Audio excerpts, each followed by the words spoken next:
1, 2, 3, 4, 5, 6, 7, 8, 9, 10. 1, 2, 3, 4, 5, 6, 7, 8, 9, 10. 10. We need to get from here to the top of the lookout at Mars Hill. We want to figure out the route we want to take. We need to figure out how much time it's going to take us to get there on foot.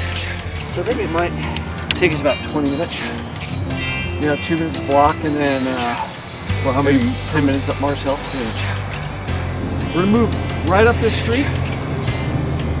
Once we get to Aztec up here, we're going to cut a left. That's going to take us to San Francisco. And from San Francisco, we're going to go up Mars Hill, up to the lookout. It should take us about 25 minutes. We are going to have to hustle a little bit. So, when you guys ready, let's go. All right, guys, we're going to get on the other side of these vehicles over here, find a nice flat spot to work out, and we'll keep going from there. 1, 2, 3, 4, 5, 6, 7, 8, 9, 10. Now we got 2 minutes of front forward rest. If you can show us what exactly that is. It's just push-up position without the push-up. All right.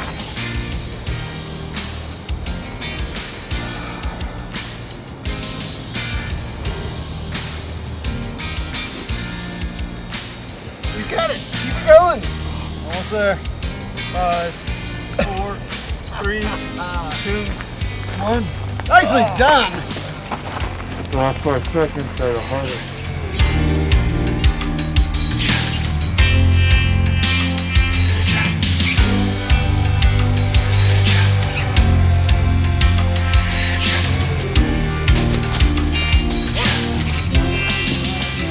This is a tourniquet. This is a cat tourniquet. It's one of the most common tourniquets out there. How much blood can a down jacket hold? Quite a bit. All of it, right? Carhartt jackets, something that's got a little bit of wind resistance. Is the blood going to soak through this? Nope, it's going to start pouring out the sleeve probably. So what I'm looking for is spurting, squirting, soaking, and pooling. Okay, spurting, squirting, soaking, and pooling. Those are the things I'm looking for. How am I going to see that if I'm wearing a jacket? Not. You got to take it off. Okay, so take the jacket off, or get access to it using trauma shears. Okay, so take the tourniquet. I've got a laceration here. I want to go as high up and as tight as possible. There's some nuances to it, but what I want you guys to remember for right now is high up and as tight as possible. So I go as high up as I can. I want to be able to get in the junction of the shoulder or the junction of the leg as high up as I possibly can, and I want it as tight as I can get it. This initial pull is super important because it gets the ribbon on the inside nice and tight. And then I turn this until the bleeding stops. I probably can't get more than 8 turns, so if this is loose, I can't go any tighter than 8 and I may not stop the bleeding, okay? It goes inside the windlass keeper, and then for us, we're gonna take the tail through the plastic keeper and then the white tab over the top. If I've got a pen, I write the time that this is put on there. 9 o'clock, close enough, doesn't have to be exact. How long can I leave a tourniquet on for? 18 hours plus until it gets to medical. 6 hours is actually about our actual cutoff limit, because then the tissue is going to start to have issues and start to die. So 6 hours is about the limit. When do I loosen it? You get to the hospital. When you get to the hospital. I don't know if you guys have heard the myth, loosen it every 15 minutes to get blood flow, right? That's an old thing. Don't loosen it at all. Just put it on there and leave it in place. So we're going to practice a self-application. Ready? Tourniquet, right arm, go.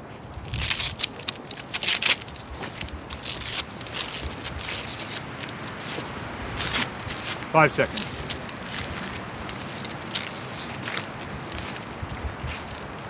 10 seconds.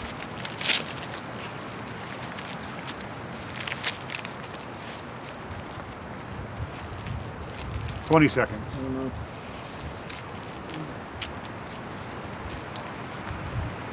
25.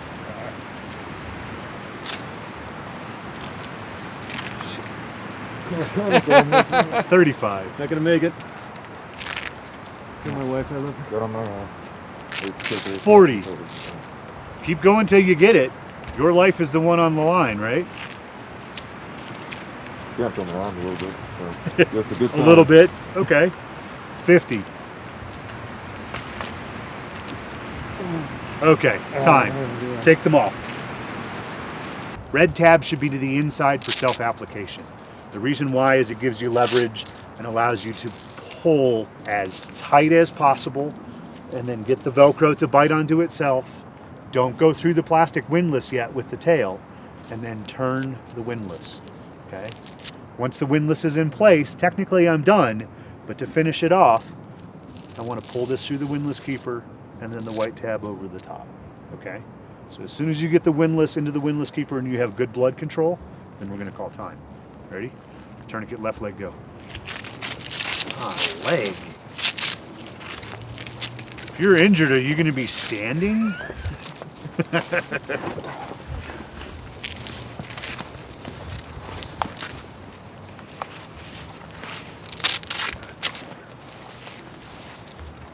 go.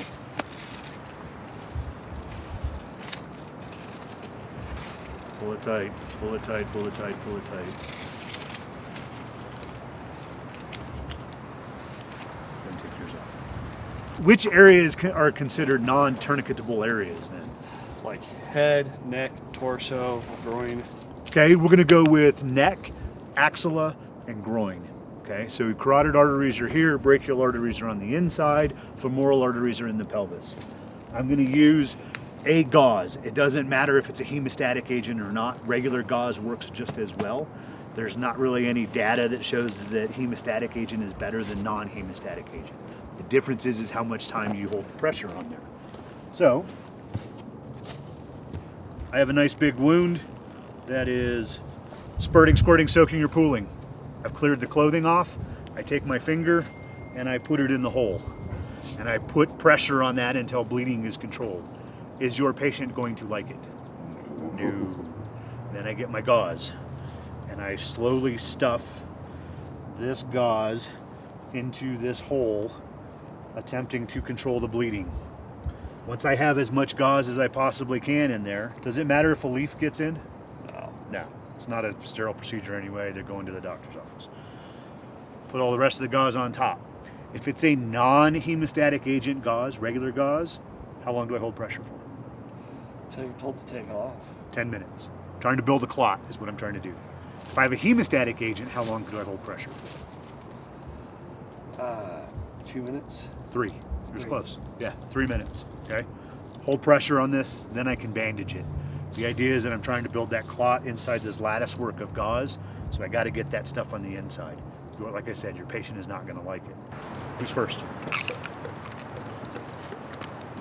Do I have spurting, squirting, soaking, or pooling? You most certainly do. Okay, get on it.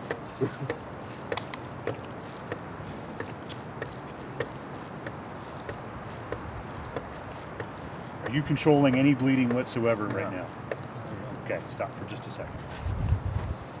I'm gonna pump on this thing. Put your finger in there first, and then feel where the bleeding is coming from. Okay. No, put your finger back in there. Your finger is the hole, the finger in the dike thing. Yeah. You're the little boy, right? Right. Okay. You're trying to get, now you got to try and get that gauze where your fingertip is, because you can feel where the pressure's coming out, right? Yeah, that was some great first aid. I was in Boy Scouts, my son was in Boy Scouts, and I helped out as a dad. I worked at a university where they always had some sort of CPR trainings and things. That was probably the best first aid training I've ever had, and that was only probably half an hour. It's amazing. I think the biggest takeaway was the real live bleeding and trying to stuff all that. I didn't know anything about stuffing gauze into a wound.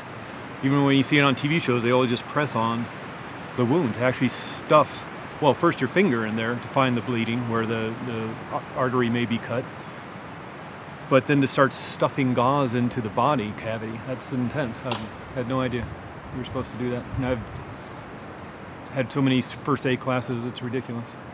Big difference between just practicing it on the wound cube and having something with a little bit of pressure in there, right? Yeah. Okay. It's intense. And look how much gauze you got into that thing. And I'm only 4'6", so this is a lot of gauze. Here's what we're gonna do. We're gonna run a scenario. You're hiking, buddy, coming down this little slope right here, and then these logs that are fairly unstable fell on top of him. He now currently has a bleeder. I want you guys to go up, start to treat him, and then we need to get him to the top of the hill. Okay? Ready? Go. You see spurting, squirting, soaking, and pooling coming from that wound. The wound cube is a very innovative way to teach people how to find the arteries, how to clog them, how to bandage them. It's very good to train on. So it's very useful. Has many different wounds around it, different scenarios, different bleeding, spurring, squirting, soaking, and pulling. And you really got to figure out where the hole is, how to plug it, how to use a bandage, how to put pressure. And it's very genius and is a very good way to teach people how to save other people's lives.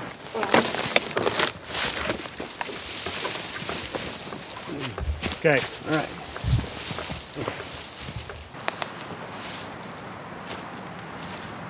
Okay, you two need to get him to the top of this little hill with all of his stuff.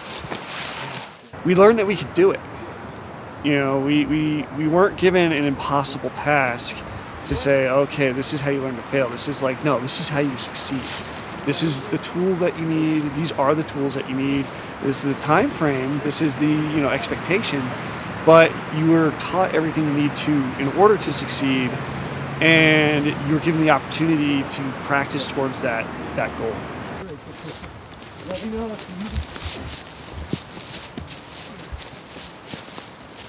They did really well. You know, if you think about it, it's a really quick class. It's not in depth. There's not a lot to it. And they did pretty well with what they needed to do. So quick response, using the tools appropriately, and then trying to get him out. They did really well. Moving the team leader position onto you. You're now going to be the team leader. Craig, you're the ATL. I'll take care of time. Where are you going? Thorpe Park, Bark Park, so the dog park by Thorpe Dog Park. park. Yeah. Map so we can just Go all the way to, I think right there. Oh no, that's This is Thorpe Park right here. I know, but the Bark Park should be like right there. Probably a mile, less than a mile. So, And we can even cut through Thorpe Park if we want to save ourselves a little time, since it is a public park. what do you think, Gib? If it was 25 minutes to get here, 10, 15 to get there? It'll be about half the time, almost, yeah. And we are going downhill, so it'll be a tad It'll bit be faster. a lot more faster, and plus Yeah. we can use like the gravity so we have to strain our ankles so we don't start slowing down too. Yeah. Cool. What time do you want to set for that? Okay, let's do 25. Let's do 25 It took minutes us about 22 minutes to get here. to get here, but then we still had to do the push-ups and And the yeah, so 2 What was minutes the of set that, time the previously? plank. 25 minutes or 30 minutes? I would say 25 if we got Yeah, to it do, took if we got to include everything, because we're carrying that. So we're listening to it.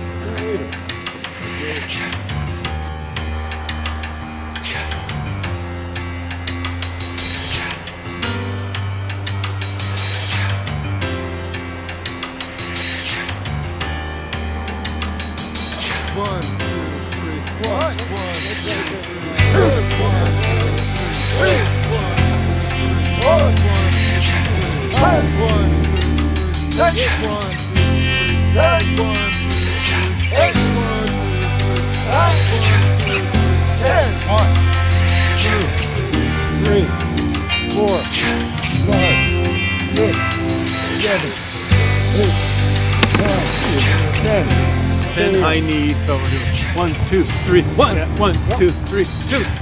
We need to get to basically North San Francisco on Route 66. We have to get from here So we're to on here. Cherry now. Remember where the bus stop was? Okay. That's Cherry. That would be a good way to go. We should head down again. Yeah.